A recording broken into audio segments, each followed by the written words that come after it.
נשאלתי את השאלה, מה ההבדל בין יוגה פנים לרפלקסולוגיית פנים? אז מה קורה כשאת באיזושהי שנאה עצמית, הקמטים יוצאים, את הולכת ומתבגרת ונהיית יותר זקנה, ויש את כל נשים היפיפיות האלה בשטח, והנה הופ יוצאים הקמטים ומתחיל העניין של הצוואר, וכל העניינים של חוסר קבלה עצמית, או כל מיני פאק-אפים שאני דחסתי בצד גם מתחילים לעלות, זאת אומרת זה מתחיל להתערבב, אני כבר לא נראית כל כך צעירה, יש דרמות רגשיות, דברים מתחילים להיראות, ואני רוצה להישאר צעירה, רעננה, מושכת, יפה, אוהבת את עצמי. אז האם אני הולכת לרפלקסולוגיית פנים, או האם אני הולכת ליוגה פנים? אז קודם כל, יש כמה הבדלים מאוד מהותיים בין שני הדברים האלה, וברגע שתבינו את ההבדל, זה אולי יעזור לכם ככה להתמקד. גם זה טוב וגם זה טוב. תראו, בעברי אני הייתי רקדנית, רקדתי המון, רקדתי בניו יורק, רקדתי כל מיני סגנונות, הופעתי עם קוריאוגרפיה, עשיתי בגרות במחול, עבדתי המון עם הגוף, פילאטיס, יוגה, ריקוד אפריקאי, you get it, אוקיי? אז אני מאוד אוהבת את העבודה עם שרירי הגוף, כולל שרירי הפנים, זה מה שכולנו קיבלנו. אז זה נהדר לתרגול שרירים, לתרגול דברים, אבל כשאת רוצה, חשוב להבין פה משהו מאוד חשוב לגבי יופי, מאוד חשוב להבין לגבי יופי. אחד מהעניינים של הזדקנות הגוף קשור תיעוד של רגשות קשים שצברתי ומתועדים לי בתוך הגוף. 2, תפקוד איברים, התפקוד של הכבד, שכל השרירים קשורים ישירות לאופן של הבריאות של הכבד. זה קשור למערכת ההורמונלית, הבריאות של המערכת ההורמונלית שהולכת ונשחקת עם כל מיני רגשות קשים שאני מכילה בתוך הגוף, כל מיני אמונות לא בריאות בתוך הגוף, כל מיני פצעי ילדות שאני סוחבת בגוף שלי והם הולכים ומה שגורמים לי להזדקן.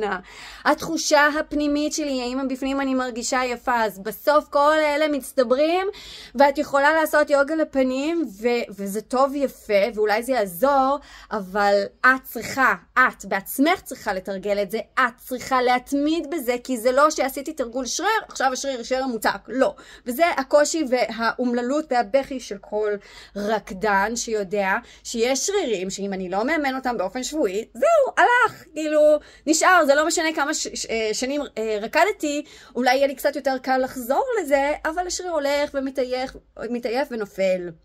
אז אתן צריכות להתמיד בזה. תראו, התמדה גם ברפלקסולוגיית פנים זה נכון לשתי הצדדים, אבל ברפלקסולוגיית פנים מי שעושה לך את הטיפול, את יכולה ללכת לישון ולקום, להרגיש חדשה, את יכולה לשחרר, אם את באה עם עצבים, מישהו עוזר לך פשוט להוציא את העצבים האלה מהגוף, את מתעוררת במיינדסט אחר, את מגיעה למצב של מדיטציה.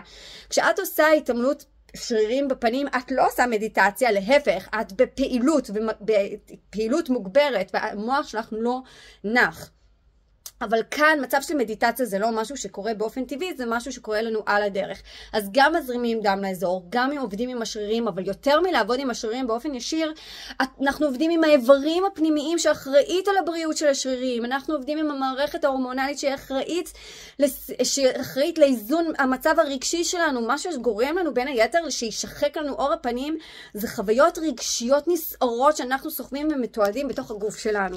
וגם אנחנו יכולים לעבוד עם המוח כדי להגיע אותו למצב של הרפיה, למצב של איזון, למצב שאת יכולה לעשות את השינויים שאת רוצה. אז אם את רוצה להגיע לשיעור ולהתמיד, את רוצה לעשות יוגה פנים, את רוצה להתמיד בזה, היכולת שלך לא רק לדעת מה את צריכה לעשות, אבל היכולת ליישם את זה ולעשות את זה בשטח, זה מה שמדיטציה מביא לך. עכשיו נכון, את יכולה לרוץ ולעשות מדיטציה, אבל את צריכה לתרגל מדיטציה כדי ליהנות מהאפקט של מדיטציה, ולפעמים צריך לתרגל את זה לפחות כמה חודשים, ולפעמים אפילו שנה, את יכולה ליהנות מהתהליך המוחי של הריקון של האמיגדלה, מהריקון של החוויות השליליות, כדי ליצור מקום לחדש. וברפלקסולוגיית פנים את יכולה להשיג את התוצאה בטיפול אחד.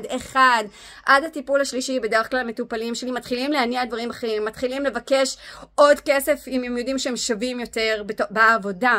הם הולכים ועושים את השינויים, אם זה בשינה ואם זה באכילה ואם זה בהתעמלות בצורה כלילה, כי הבאנו את המוח שלהם למצב של ריקון, כמו למצב של תדר אלפא, שזה מאלף. זה פשוט שני דברים אחרים. אנחנו מגיעים לרבדים הרבה יותר עמוקים ברפלקסולוגיית פנים. כן, אתה תלוי במטפל, ולכן ברגע שאנחנו נעזר בשניהם, זה יכול לעבוד יופי ונפלא. פשוט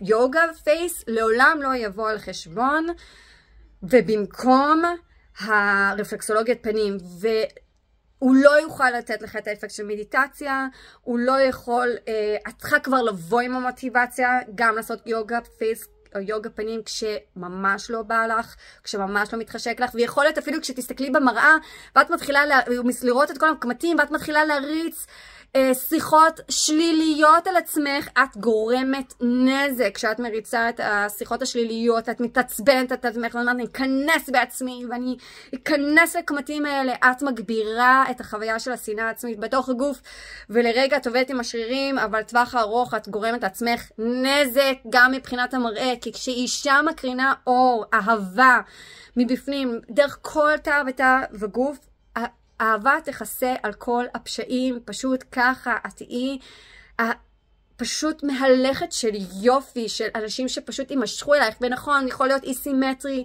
ואי סימטרי בפנים וכולי, אבל אנשים פשוט יאהבו אותך, כי את מקרינה את האהבה, את מקרינה את זה החוצה, וזה העבודה, ואפשר להשיג את זה ברפלקסולוגיית פנים, והם שתיהם משתלבים לעולם היופי בצורה מופלאה.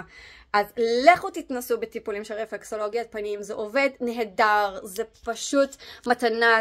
אם לא התחברתם, אולי מטפל לא היה מדויק לכם, או השיטה לא הייתה מדויקת לכם, אבל תמצאו את השיטה ואת המטפל עד שתקלעו בול, כי החוויה בסוף פשוט מעיפה, ויכול להיות שאם לא הרגשתם כלום, יכול להיות שיש לכם חסימות, זה אומר שאתם ממש על הקצה של לפענח משהו קשה שישב שם אצלכם והפריע והציק, ואתם פשוט על הגבול של לפרוץ את זה, ולא להרגיש את זה, זה איזשהו מחסום שיצרתם בחיים, לא להרגיש דברים, לא להרגיש את הכאב, לא להרגיש את האמונות השליליות שאני סחבתי בגוף, ופאנץ' אחרון, בלי לעבוד על הגוף, בלי להקליד על הגוף, לעולם לא תעשו את ההחלמה המלאה, לעולם לא תגיעו לאהבה עצמית המלאה, הסופית. אני חייב להקליד על הגוף, להוציא את התאים מהאמונות שלא משרתות אותי, לא משנה כמה עבודה תודעתית תעשו, זה תמיד יהיה חלקית.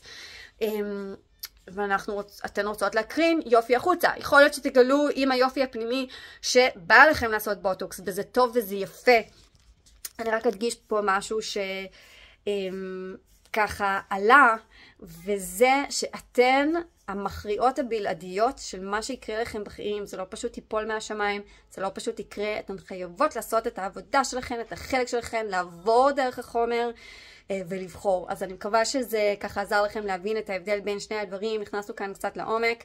מוזמנים לצפות בעוד סרטונים ולהמשיך לעקוב. אני חמוטל, וביי בינתיים.